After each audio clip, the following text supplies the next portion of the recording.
ऋषि मुनियों की पावन धरती, देश धर्म का नाता है।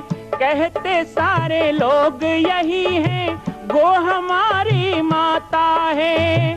जाग उठो ओ भारतवासी, जाग उठो ओ भारतवासी, गो पर छुरियां चलती हैं। बंद करो गो माँ की हत्या, सारी जनता कहती है। बंद करो गो माँ की हत्या, सारी जनता कहती है।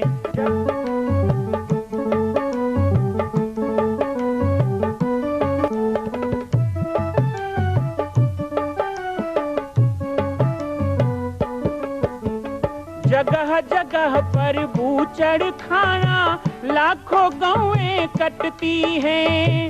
किसे सुनाए व्यथा हमारी, नैना नीर बहाती हैं।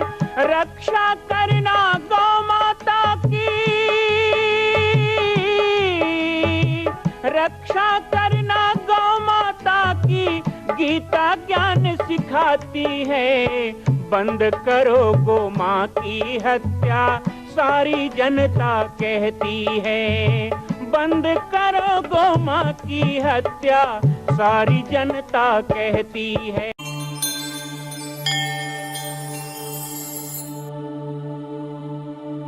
जय सिया राम, जय गो माता, जय गोपाल। आप सभी को रंग पर्व होली की बहुत बहुत शुभकामनाएं। कल होलिका दहन के पश्चात आज रंग उत्सव होली का पर्व पूरा विश्व मना रहा है।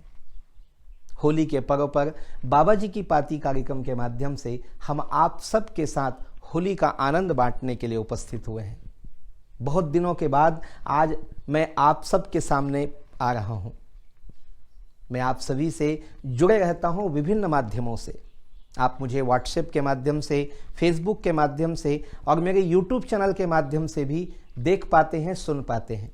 हम प्रतिदिन सुबह 10 बजे से 11 बजे व्हाट्सएप के माध्यम से ऑनलाइन सत्संग में भी जुड़ते हैं, जिसमें आप सब से ऐसा लगता है कि प्रतिदिन मेरी बातचीत हो जाती है।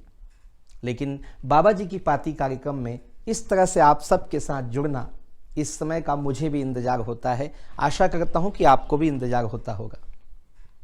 आज हमारे पास 3 विषय हैं। सबसे पहला, होली पर्व का इतिहास, इसकी कथा, इसकी पौराणिकता। दूसरा, होली पर्व के महत्व के बारे में। और तीसरा, होली पर्व के वैज्ञानिक महत्व के बारे में। आज ये तीनों पहलू पर हम अपने इस कार्यक्रम के माध्यम से प्रकाश डालेंगे। सबसे पहला, हम सभी जानते हैं, हमारे वेदों में, श्रीमद् भागवत में कथा है कि आज ही के दिन, होलिका दहन के दिन, हिरण्यकश्यप की बहन होलिका ने भक्त प्रहलाद को अपने गोद में बिठाया और चिता पे बैठ गई। विभिन्न ज्वलनशील पदार्थों से सजी हुई उस चिता में भक्त प्रहलाद का बाल बांका नहीं हुआ और ब्रह्मा से वरदान प्राप्त होलिका जल के भस्म हो गई। प्रहलाद के बचने की खुशी में वहां के सभी आध्यात्मिक लोगों ने, प्रजावासियों ने खूब होली खेली। उसके भस्म से, होलिका के जले हुए भस्म से, उस चिता भस्म से उसे होली खेलना, तिलक लगाना कहते हैं। आज भी होली पर्व में होलिका जलाई जाती है और होलिका दहन में बहुत सारे अस्त्र शस्त्र बना करके डाले जाते हैं, जो परिचायक है उस समय हिंसा और हत्या से प्रेरित मनुष्यों के विरोध का। होलिका दहन के दूसरे दिन अर्थात फाल्गुन शुक्ल पूर्णिमा को भक्त प्रहलाद को हिरण्यकश्यप ने अपने सामने खड़ा किया और कहा, यदि तेरा भगवान है तो मुझे दिखा, वो कहाँ है। प्रहलाद ने हर स्थान पे ब्रह्म की उपस्थिति की बात कही कि हरि व्यापक सर्वत्र समाना, प्रेम ते प्रगट हो ही मैं जाना। हिरण्यकश्यप ने एक खंभे में प्रहलाद को बांध दिया, कहा इस खंभे में तेरा नारायण है तो वही तुझे बचाएगा। वज्र उठाकर खंभे पर प्रहार किया और खंभ फाड़ नरसिंह प्रकट हुए। भगवान नरसिंह ने हिरण्यकश्यप के वरदान के अनुसार न दिन में, न रात में, न धरती में, न आकाश में, न सुबह न रात में इस तरह की मृत्यु दी। उठाकर अपने जंघे पे रखा, दरवाजे की दहलीज पर बैठकर, और नरसिंह बेला जिस समय सूर्य अस्त आधा होता है, आधा दिखता है आधा डूब रहा है, उस समय लालिमा छा जाती है, भगवा रंग छा जाता है, वही है नरसिंह बेला। उस बेला में न अस्त्र से न शस्त्र से नाखून से उसका हृदय विदीर्ण करके उसका नाश किया। भगवान नरसिंह के प्रबल क्रोध को कोई शांत नहीं कर पा रहा था। लक्ष्मी जी भी वहां से चली गईं। देव दानव मनुष्य किसी में हिम्मत नहीं थी कि उनके क्रोध को शांत कर सके।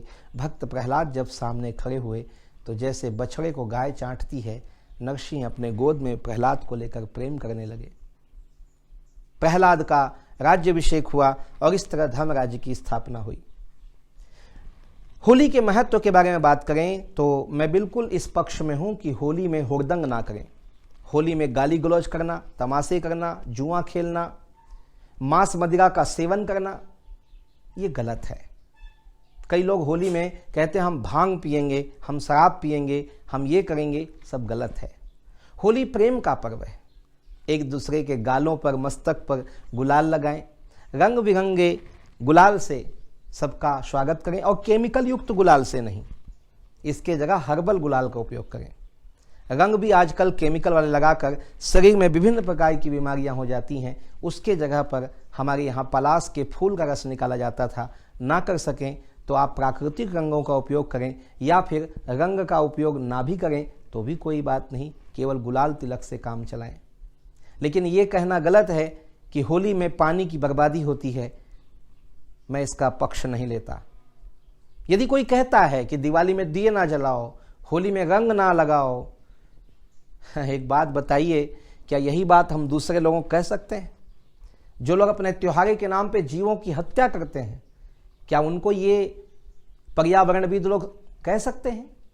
तो बिल्कुल होली में रंग लगाइए, गुलाल लगाइए, आनंद लीजिए, और साथ ही साथ ध्यान रखिए पवित्रता, शांति और सद्भाव का पर्व है, वैसा ही इसे मनाइए। होली के त्यौहार का महत्व यह भी है कि इस होली के माध्यम से वर्ष भर के गिले शिकवे हम भूल जाते हैं। किसी का कहा सुना, कहते ना, नारा प्रसिद्ध है, बुरा ना मानो होली है। तो ये प्रेम और सद्भाव, परिवार के एकत्रीकरण और अन्याय पे न्याय, असत्य पे सत्य की विजय का पर्व है। अब वैज्ञानिक महत्व की बात करें तो जैसे मौसम परिवर्तन होता है तो होली के समय हमारे शरीर को कुछ ऐसे आवरण की आवश्यकता होती है।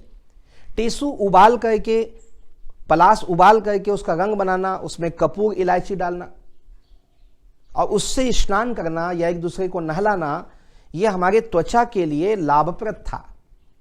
कई जगह पर हल्दी का भी उपयोग होली में किया जाता था, आज भी लोग करते हैं। ये प्राकृतिक रंगों से यदि आप होली खेलें तो इन रंगों के माध्यम से आपके शरीर पे एक आवरण लग जाता है, एक कवच लग जाता है, और शारीरिक विज्ञान कहता है कि आने वाले 4 महीने की गर्मी को सहने की हमको शक्ति मिलती है। साथ ही इसी समय बहुत प्रकार के हवा में भी बीमारी फैली होती है, उससे भी हमको बचने में सहयोग मिलता है। कुल मिलाकर होली एक ऐसा पर्व है जो पूरा विश्व मनाता है, पूरे भारत में इसे मनाया जाता है और जन जन मनाता है। हिंदू, मुसलमान, ईसाई, सिख सब इसको मनाते हैं, किसी को इससे दिक्कत नहीं होनी चाहिए। होली पर्व की आप सबको शुभकामनाएं देते हुए मैं आप सभी को अब एक छोटा सा आह्वान करना चाहूँगा, एक विनम्र अपील, एक सूचना, एक विशाल ऐतिहासिक तीर्थ के निर्माण में आप सभी को जोड़ने का प्रयास। जैसा कि आप सभी जानते हैं कि पूरे विश्व में भगवान राम के लाखों मंदिर हैं, पर भगवान राम को जन्म देने वाली छत्तीसगढ़ की लाडली बेटी माँ कौशल्या का एक भी दिव्य धाम पूरे विश्व में, भारत में कहीं नहीं है। इसी पीड़ा को महसूस करते हुए विगत 2005 से 15 वर्षों से श्री पाटेश्वर धाम, जिला बालोद, छत्तीसगढ़ में यह विशाल 25 करोड़ की लागत से माँ कौशल्या जन्मभूमि मंदिर तीर्थ का निर्माण हो रहा है। जिस तरह अयोध्या में बनने वाले श्री रामलला के मंदिर के लिए सभी ने अपना अंशदान किया, इसी तरह आइए मां कौशल्या के पावन जन्मभूमि निर्माण हेतु भी अपना अंशदान आप प्रदान करें और इस भव्य विशाल तीर्थ का निर्माण पूर्ण करें।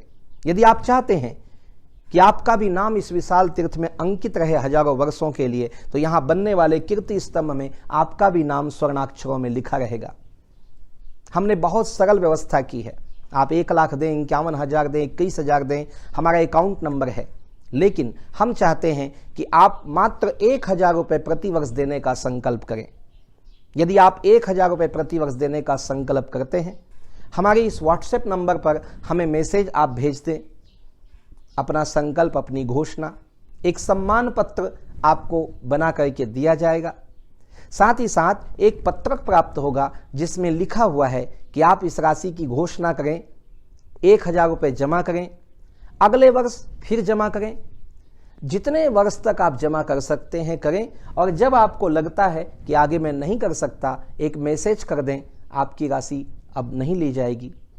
और यदि 5 साल लगातार आपने जमा किया 1,000 रुपये प्रति वर्ष, तो आपका नाम स्वर्णाक्षरों में इस विशाल तीर्थ में अंकित रहेगा। हम तो चाहते हैं कि जीवन पर्यंत 1,000 रुपये प्रति वर्ष देने का आप संकल्प करें।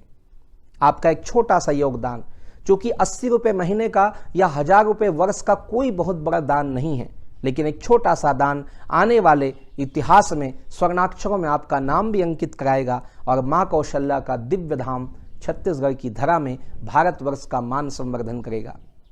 इसी निवेदन के साथ मैं राम बालक दास महात्यागी, माँ कौशल्या जन्मभूमि मंदिर तीर्थ निर्माण स्थान श्री पाटेश्वर धाम, जिला बालोद, छत्तीसगढ़ से जय श्री राम, जय गो माता, जय गोपाल। माँ कौशल्या की पावन जन्मभूमि छत्तीसगढ़ प्रांत में बालोद जिला में स्थित है श्री सर्वसिद्ध शक्तिपीठ जामड़ी पाटेश्वर धाम।